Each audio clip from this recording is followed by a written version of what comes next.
নমস্কাৰ মেডে 18লৈ স্বাগতম ষ্টুডিঅ'ত মই পাপৰি আৰু প্ৰথমটো খবৰ দেশত ভয়াবহ হাৰত বৃদ্ধি কৰোনা আক্ৰান্তৰ সংখ্যা 24 ঘণ্টাত 3,86,452 জন নতুনকৈ কৰোনাত আক্ৰান্ত ক্ৰমাৎ উদ্বেগজনক হাৰত বাঢ়িবলৈ ধৰিছে আক্ৰান্তৰ সংখ্যা আৰু দেশত এদিনতে 3,498 জন আক্ৰান্তৰ মৃত্যু হৈছে সম্প্ৰতি দেশত চিকিৎসাধীন হৈ আছে 31,70,228 জন পুনৰ এবাৰ কৈছো এই মুহূৰ্তত যে দেশত ভয়াবহ হাৰত বৃদ্ধি পাইছে কৰোনা আক্ৰান্তৰ সংখ্যাই 24 ঘণ্টাত 3,86,452 জন নতুনকৈ আক্ৰান্ত হৈছে আৰু ক্ৰমাৎ উদ্বেগজনক হাৰত বাঢ়িবলৈ ধৰিছে আক্ৰান্তৰ সংখ্যা দেশত এদিনতে 3,498 জন কৰোনা আক্ৰান্তৰ মৃত্যু হৈছে আৰু সম্প্ৰতি দেশত চিকিৎসাধীন হৈ আছে 31,70,228 জন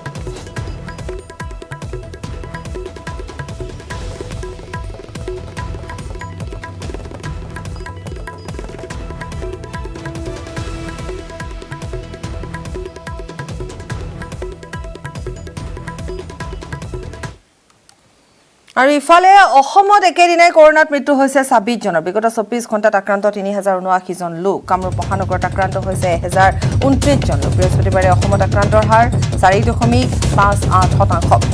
মুঠ কোভিড পৰীক্ষা কৰা হৈছিল 67,228 জনক অসমত কৰোনাত আৰোগ্যৰ হাৰ 90%।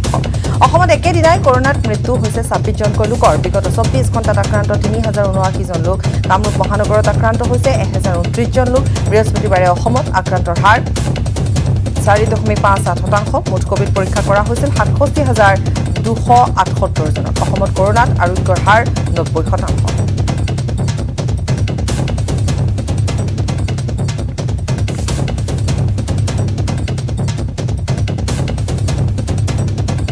বিগত 24 ঘণ্টাত 3,079 জন লোক আক্ৰান্ত হৈছে কামৰূপ মহানগৰত আক্ৰান্ত হৈছে 1,029 জন আৰু বৃহস্পতিবাৰে অসমত আক্ৰান্তৰ হাৰ হৈছে 4.58%। অৰ্থাৎ দেখিবলৈ পোৱা গৈছে যে আক্ৰান্তৰ সংখ্যা বৃদ্ধি পাইছে কিন্তু আৰোগ্যৰ হাৰো 90%। আক্ৰান্ত বৃদ্ধি পাইছে যদিও আৰোগ্যৰ হাৰ 90% আৰু এইখিনিতে উল্লেখ কৰা ভাল হ'ব যে ভেকচিন যিসকল লোকে লোৱা নাই ভেকচিন লোৱাটো অতি প্ৰয়োজনীয় কাৰণ ভেকচিন লোৱাৰ পাছতো হয়তো কোভিড-19 হ'ব পাৰে কিন্তু সুস্থ হোৱাৰ সম্ভাৱনা বহু বেছি গতিকে সেইবাবেও ভেকচিন লোৱাটো প্ৰয়োজনীয় ঠিক তেনেধৰণে আমি সমান্তৰালভাৱে আৰোগ্যৰ সংখ্যাও কৈ গৈছো আক্ৰান্তৰ সংখ্যাও কৈ গৈছো আৰু মৃত্যুৰ হাৰৰ কথাও কৈ গৈছো এয়া অসমৰ খবৰ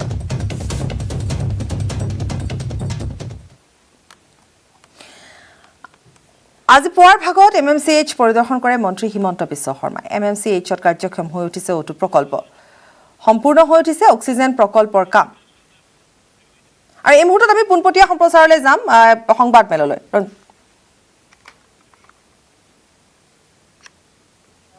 পাৰ্টিয়ে সংগঠনৰ শক্তিৰ আধাৰত নিৰ্বাচনত অংশগ্ৰহণ কৰে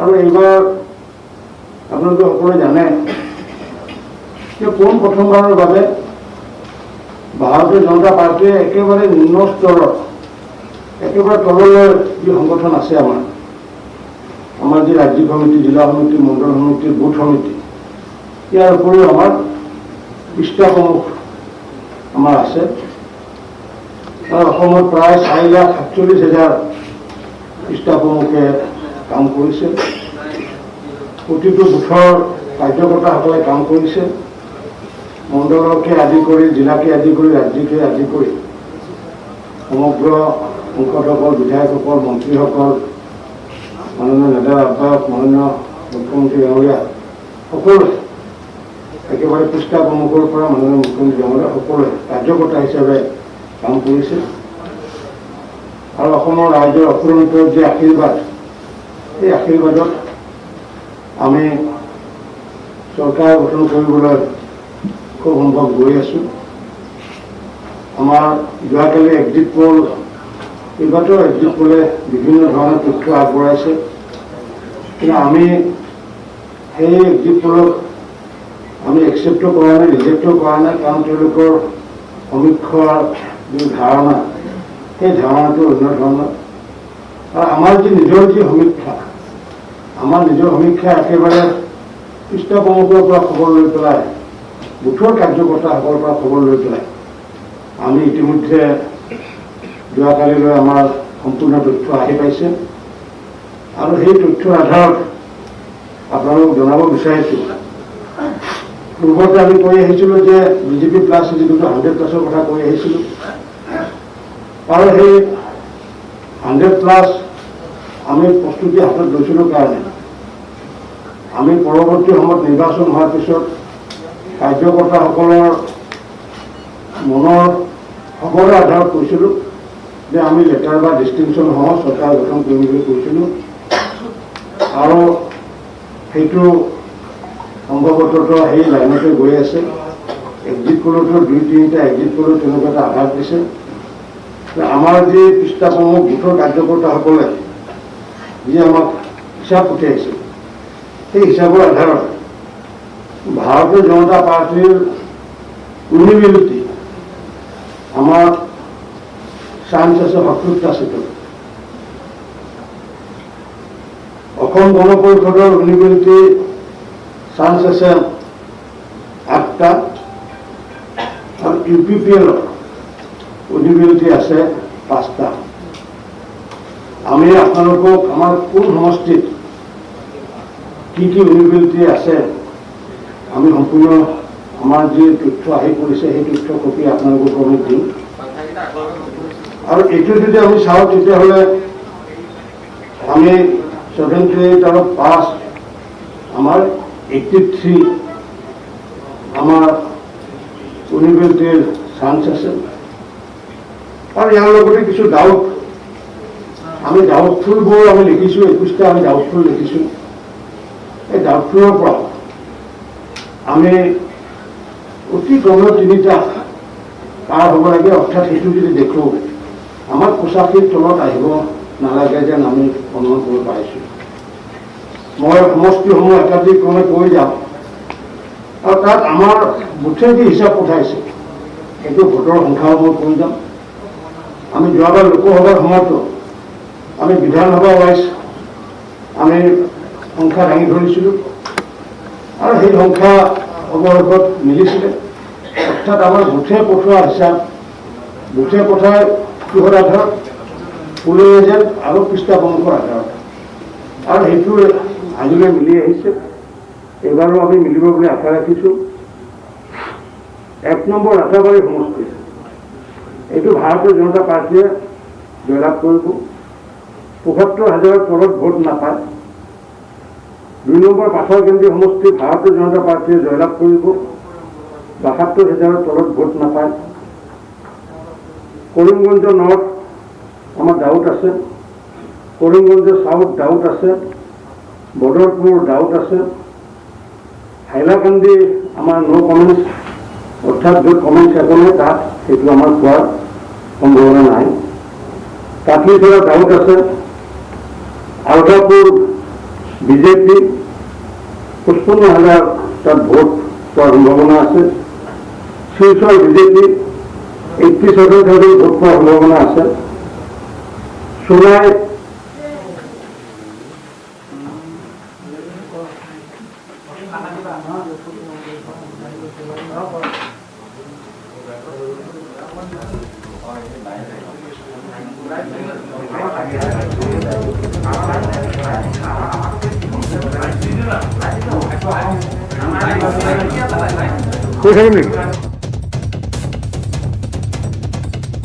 আমি দেখুৱাইছোঁ বিজেপিৰ ৰাজ্যিক সভাপতি ৰঞ্জিত দাসৰ সংবাদমেল হেঙেৰাবাৰী বাজপেয়ী ভৱনত সংবাদমেলৰ আয়োজন কৰিছে আৰু বিশেষকৈ 2 মে'ৰ ফলাফলক লৈ সংবাদমেলৰ সম্বোধন কৰিছে। আৰু তাৰোপৰি কালি যিহেতু এক্সিট পোলৰ সমীক্ষা ওলাইছিল গতিকে তাৰ ওপৰত তেওঁ নিজস্ব এক সমীক্ষা আগবঢ়াইছে আৰু লগতে কৈছে যে যিহেতু চৰকাৰ বিজেপিৰে হ'ব।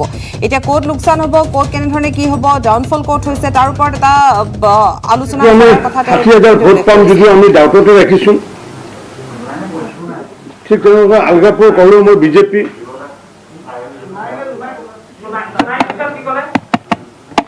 সোণাৰ পিছত আলগাপুৰ, আলগাপুৰৰ পিছত শিলচৰ ক'লোঁ বিজেপি। সোণাই ক'লোঁ। ধলাই বিজেপি 80,000 ওপৰত ভোট পাম আমি। উদাৰবন বিজেপি 65,000 ওপৰত আমি ভোট পাম। লক্ষীপুৰ বিজেপি 57,000 ওপৰত ভোট পাম। বৰখলা ডাউট, কাটিগড়া ডাউট, অৰ্থাৎ আমি যদি হিচাপ কৰি চাওঁ বৰাক ভেলীত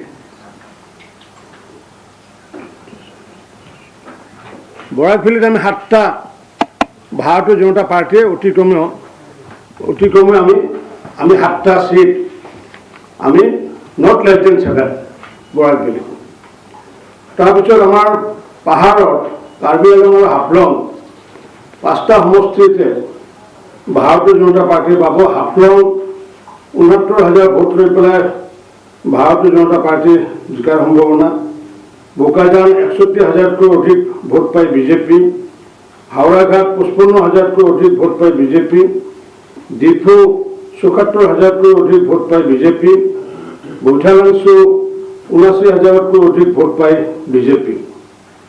মানকাছাৰ নো comment. Salmara south no comment. কাৰণ কিয় আমি যিহেতু অন্য দলৰ হিচাপটো আমি নাপাওঁ, যিহেতু গতিকে এইবোৰ সমষ্টিত অন্য দলৰ হিচাপ নাপাওঁ যিহেতু সেইকাৰণে আমাৰ এটা no comments. Dhubri no comment. Gauripur no comment. Golakganj প্ৰায় 93,000তকৈ অধিক ভোট পায় Bharatiya Janata party. Bilasipara west doubt. Bilasipara east doubt. তাতে ডাউট বুলি এইকাৰণে লিখিছোঁ যে এই 2টা সমষ্টিত অন্য প্ৰাৰ্থীয়ে ভোট কিমান পাব বা কাটিব সেইটোৰ ওপৰত ডিপেণ্ড কৰিছে।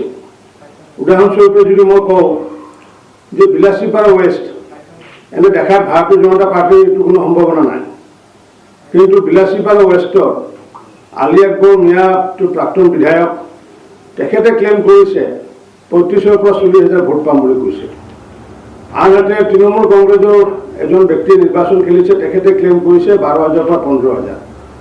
অৰ্থাৎ যদি 12,000, 15,000 আৰু যদি 35,000 এনেকুৱাকৈ যদি 50,000 ভোট যদি তেওঁলোকে যদি পায় তেতিয়াহ'লে বছৰি কাশ্মীৰ ক্ষতি হ'ব আৰু ফলস্বৰূপে হয়তো 2,000-5,000 হয়তো আমি জিকিব পাৰোঁ। ঠিক তেনেকুৱা ধৰণৰ এংগেলো আছে আমাৰ বিলাসীপাৰা ৱেষ্টৰ ক্ষেত্ৰত। তথাপি আমি এটা ডাউট লিখিছোঁ। গোসাইগাঁও আমি ডাউট লিখিছোঁ। এইটো যদি পায় তেতিয়াহ'লে হয়তো UPPL বা BPF পাব পাৰে, কিন্তু আমাৰ দৃষ্টিত doubt. Kokrajhar west no comment. Kokrajhar east 72,000তকৈ অধিক ভোট পাই UPPL যোৱাৰ সম্ভাৱনা আছে। চিডলি UPPL 85,000তকৈ অধিক ভোট পাই পেলাই UPPL।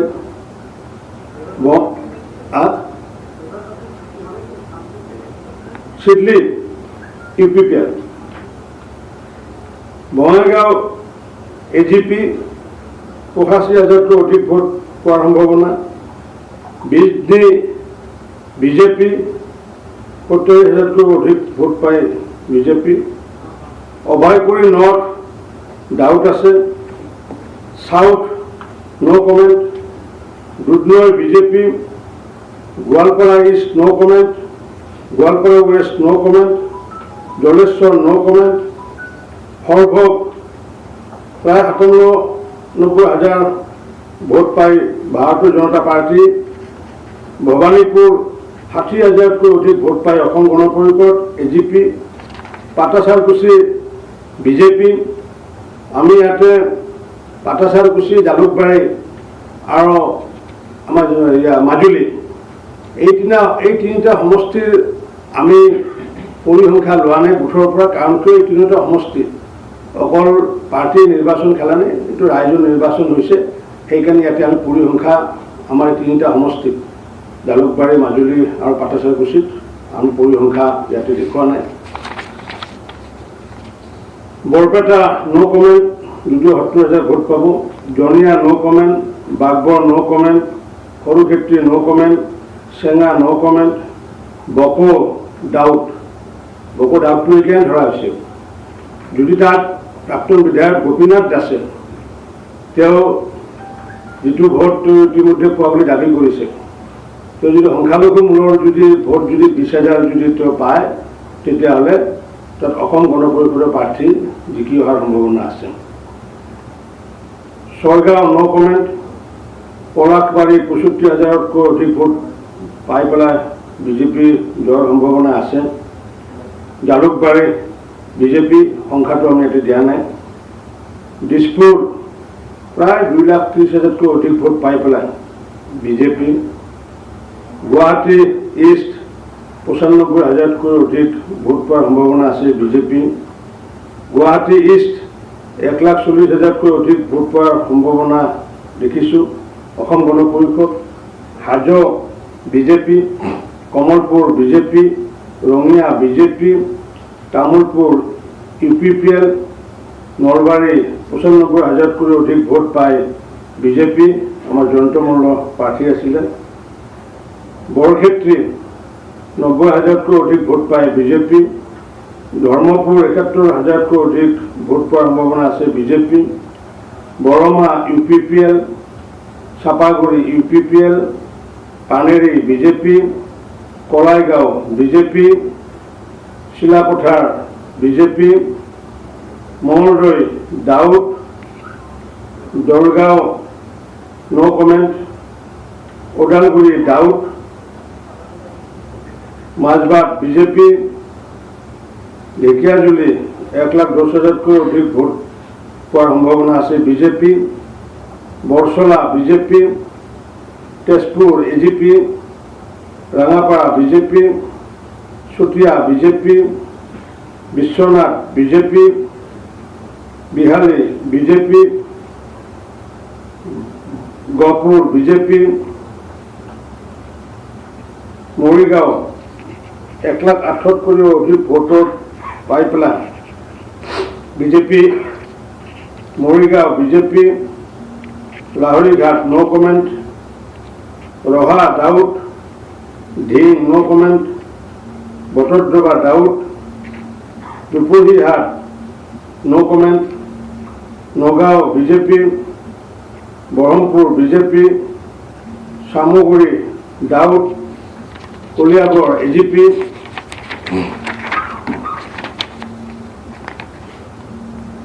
যমুনামুখ নো কমেণ্ট, হোজাই 1,00,000তকৈ অধিক ভোট পোৱাৰ সম্ভাৱনা আছে BJP.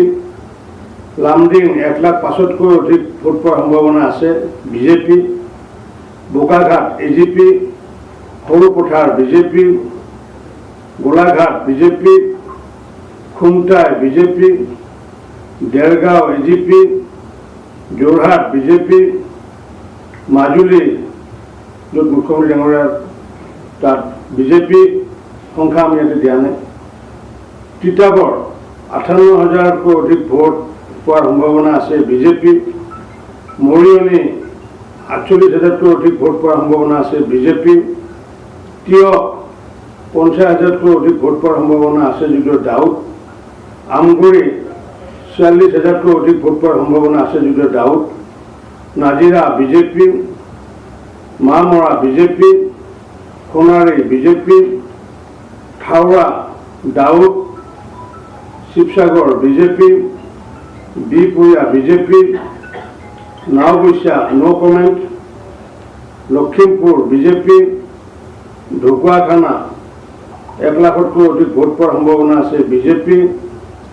Dhemaji BJP, Jonai BJP, Moran BJP, Dibrugarh BJP, Lahowal BJP, Duliajan BJP, Tingkhong BJP, Naharkatia BJP, Chabua Asom Gana Parishad, Tinsukia BJP, Digboi BJP, Margherita BJP, Doomdooma doubt, Sadiya BJP. ইয়াত আমাৰ কিমান ভোট আছিলে, কিমান ভোট পোল হৈছিলে, আমি সেই পৰিসংখ্যাটো দাঙি ধৰাৰ লগতে কিমান পোৱাৰ আমাৰ সম্ভাৱনা আছে, আমি এইখিনি পৰিসংখ্যা আমি দাঙি ধৰিছোঁ। আৰু এইখিনি আমি আগতেও আমি কৈছিলোঁ, একাষাৰ কথা কৈছিলোঁ যে অসম আমাৰ যি কংগ্ৰেছ দল আৰু UDFৰ যি মিত্ৰতা, সেই মিত্ৰতাত উজনি অসমে সেই মিত্ৰতা একচেপ্ট কৰা নাই, অপবিত্ৰ মিত্ৰতা বুলি কৈছিলে। আমি পূৰ্বৰ পৰা মই একাষাৰ কথা দাবী কৰি আহিছিলোঁ যে এই মিত্ৰতাৰ ফলস্বৰূপে উজনি অসমত যে 7টা সমষ্টি আছে, এই 7টা সমষ্টি গোলাঘাট, সৰুপথাৰ, তিতাবৰ, মৰিয়নি, নাজিৰা, শিৱসাগৰ, ডুমডুমা এইকেইটা কংগ্ৰেছে হেৰাব লাগিব বুলি পূৰ্বতেও কৈছিলোঁ আৰু আজিও পৰিসংখ্যাই সেইটোও দিছে। সেই 7টাৰ ভিতৰত এটাত বাহিৰে প্ৰায় 6টাত তেনেকুৱা পৰিসংখ্যা আহি পাইছে আৰু আমি ইয়াৰে প্ৰতিলিপি আমাৰ প্ৰতিগৰাকী সাংবাদিক বন্ধুক আমি দিছোঁ। আমি যিহেতু প্ৰতিবাৰে আমি এনেকুৱাকৈ সমীক্ষা এটা চলাওঁ দলৰ কাৰ্যকৰ্তাসকলৰ আধাৰত আৰু আমাৰ সমীক্ষাই এইখিনি কথা কৈছে। যোৱাকালি যি সমীক্ষা বিভিন্ন অনুষ্ঠান প্ৰতিষ্ঠানে দাঙি ধৰিছে তাত কিছুমান আমি একচেপ্ট কৰিছোঁ, কিছুমান ৰিজেক্ট কৰিছোঁ। তথাপি আমি আগতীয়াকৈ আমাৰ দলৰ সমীক্ষা আপোনালোকৰ জৰিয়তে সমূহ ৰাইজলৈ আমি আগবঢ়ালোঁ। ধন্যবাদ। যেহেতু আপোনালোকে যিধৰণে আজি এক্সিটবোৰ দিছে তেনে ক্ষেত্ৰত কিন্তু কংগ্ৰেছ বহালকে এই ধৰণৰ এটা কথাত আজি নিৰ্বাচন শেষ হোৱাৰ পিছৰ পৰা এটা কথা কৈ আছে, তেওঁলোকে বিভিন্ন সময়ত কৈ যে ইভিএমক লৈ তেওঁলোকে এটা শংকা ব্যক্ত কৰি আছে। আপোনালোকে কোৱামতে যদি এই এনেধৰণৰ ৰিজাল্ট হয় তেতিয়াহ'লে কংগ্ৰেছে যিধৰণৰ এটা অভিযোগ কৰি আছে যে ইভিএমক কেম্পেইন কৰিব পাৰে, সেই বস্তুটো আকৌ তেওঁলোকে উঠাব পাৰে নেকি, তেওঁৰ সম্ভাৱনা আছে নেকি? চাওক, যোৱাবাৰ লোকসভাৰ যেতিয়া নিৰ্বাচন হৈছিলে তেতিয়াও আমি বিধানসভা ভিত্তিক এই তথ্য দিছিলোঁ আৰু আমি এই তথ্য সম্পূৰ্ণ কাৰ্যকৰ্তাসকলৰ আধাৰত দিছোঁ আৰু কংগ্ৰেছৰ এইটো সাধাৰণতে এটা নিয়ম প্ৰতিবাই দেখা পোৱা যায়। য'ত তেওঁলোকে ইভিএমৰ কথা কয় তাৰমানে তেওঁলোকে হৰাটো যে নিশ্চিত, কাৰণ তেওঁলোকে যিসমূহ ৰাজ্যত জিকে সেইসমূহ ৰাজ্যত কোনো কথাষাৰ নকয়। গতিকে তেওঁলোকে যেতিয়া মানে হাৰিব আৰু হাৰাৰ আগে আগে তেনেকুৱা ধৰণৰ বিভিন্ন ধৰণৰ বিভ্ৰান্তিমূলক কথা ওলায়। গতিকে আমি এইটো লৈ পেলাই কোনো যুক্তি তৰ্ক কৰিব বিচৰা নাই। 2 তাৰিখে আমাৰ যিহেতু ফলাফল ওলাব আমি আশাবাদী। আমিও কোৱা নাই যে এইকেইটা ভোট পাম, কিন্তু আমাৰ কাৰ্যকৰ্তাসকলে এইটো আমাৰ সমীক্ষা আগবঢ়াইছে। আমি যিহেতু সংগঠনক অধিক বিশ্বাস কৰি পেলাই সংগঠনৰ জৰিয়তে যিহেতু ইমান দূৰ আগবাঢ়িছোঁ আৰু